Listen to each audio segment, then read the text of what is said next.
আমরা কিন্তু ধরো নর্থ ইস্টের দিকে দেখতে পাই যে মাতৃতান্ত্রিক সমাজ, একদম। এটা হয়তো এটার একটা রিজন যে ওখানে শক্তির আরাধনাটাই মেন। হ্যাঁ, অনেকটাই। ইভেন ওখানে কিছু কিছু নিয়ম অদ্ভুত আছে। যেমন নারীর প্রাধান্যতাতে দেখো, অন্যান্য জায়গায় যখন পিরিয়ডস হয় বেশিরভাগ আলাদা করে রাখা হয় বা শৌচ হয়েছে বলা হয়, অশৌচ হয়েছে। তো কিন্তু কামরূপে মানে নর্থ ইস্টার্ন রিজনে কিন্তু ওটা ধুমধাম করে সেলিব্রেট করা হয়।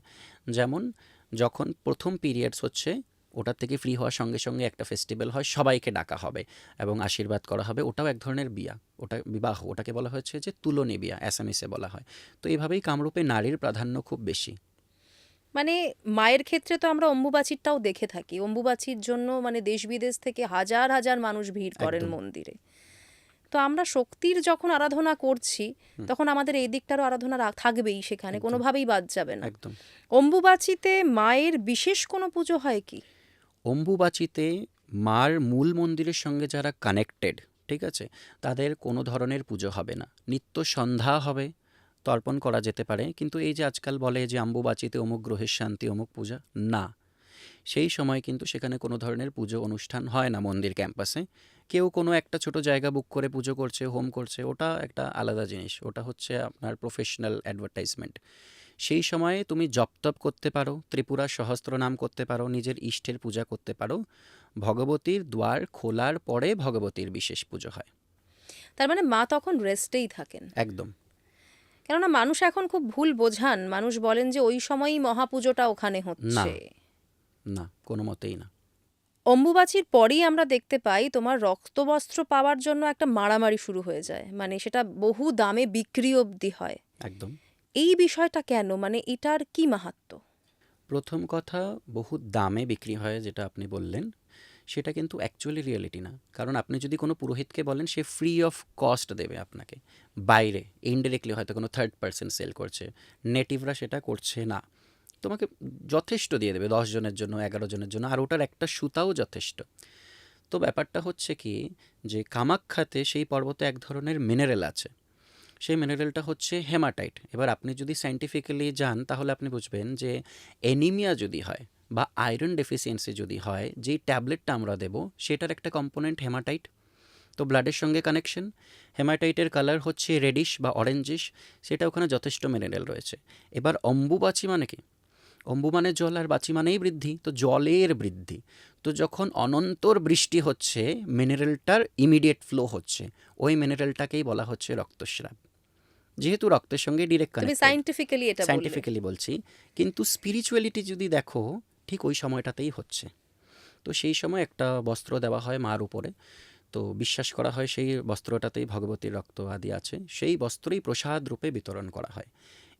এই বস্ত্র যদি কেউ ভক্তিপূর্বক ধারণ করে, তার যত বড়ই সমস্যা থাকুক তার সমস্যা সমাধান হবে। কেউ যদি ভক্তিপূর্বক ধারণ করে তখন তার সন্তান হবে। যারা মৃত বৎসা মানে গর্ভেই সন্তান মরে যায়, তাদের জন্যও খুব প্রযোজ্য। আর তার মধ্যে যদি কামাখ্যা কবচ কেউ ধারণ করে, তো উত্তমোত্তমম মানে উত্তমেরও উত্তম, তেমন ফল প্রদান করে। কামাখ্যা কবচ হুম। কিভাবে তৈরি করতে হয়? কামাখ্যা কবচ যদি সম্ভব হয় কামাখ্যার গুরুদের থেকে নেওয়া উচিত। তো এর মাহাত্ম্য আমি যদি বলি, তো কবচ রাজ। কারণ কি, যখন বিষ্ণু পর্বত লঙ্ঘন করলো এবং যোগিনীরা তাকে লবণ সাগরে নিক্ষেপ করলো, আবার ব্রহ্মা সেম ভুল করলো, বিষ্ণুকে খুঁজতে গিয়ে সেও লঙ্ঘন করলো, এইভাবে যখন সমস্ত দেবতারা লবণ সাগরে, শেষে ইন্দ্রাদি দেবতা শিবের শরণ নেয় যে তুমি যোগেশ্বর, তুমি বলো কি হয়েছে। তো বলছে যে কুব্জিকার রোষে, কামাখ্যার রোষে এবং যোগিনীদের রোষে সমস্ত দেবতা লবণ সাগরে আছে। তখন শিব গিয়ে বিষ্ণুকে স্পর্শপূর্বক কামাখ্যা কবচ শোনান এবং দেবশ্রেষ্ঠ নারায়ণের চেতনা আসে কামাখ্যা কবচে। এই কবচে ঋষি বৃহস্পতি মানে যিনি সাক্ষাৎ সমস্ত ঋষিমুনিদের হচ্ছেন গুরু, সেই দেবগুরু বৃহস্পতি, দেবতাদের গুরু হচ্ছে এই কবচের ঋষি।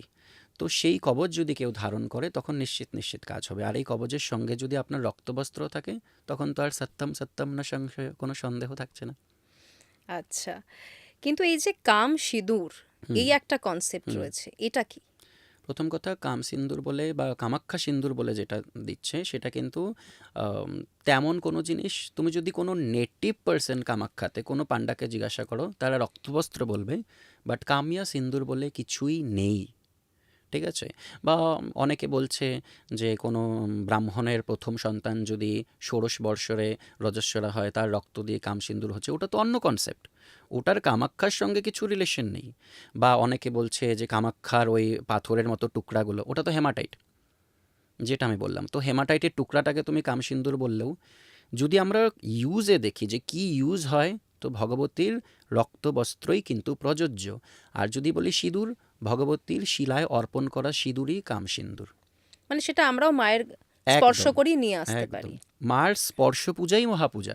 কারণ ওখানে মন্ত্রে কি বলছে, যে মনোভাব গুহা মধ্যে রক্তপাশান রূপিণী তব স্পর্শন মাত্রেই না পুনর্জন্ম না বিদ্যতে, যে হে মা, তোমার স্পর্শ মাত্রে আমার আর পুনর্জন্ম হবে না। তো তার স্পর্শেই সমস্ত রহস্য। তার মানে মাকে আমি স্পর্শ করেছি, আমার আর পুনর্জন্ম হবে না, তাই তো? পাপ করলে নিশ্চয়ই হবে। না, এই কনসেপ্টটাও কিন্তু একটা অন্য রকমের কনসেপ্ট। তুমি একদম। ভাবো যে আমরা পুনর্জন্ম হবে না, আমরা অনেক সময় এটা বলি, কিন্তু সেটা আমাদের কর্মফলের উপর কর্মফলের ডিপেন্ড উপরে। করে। হুম।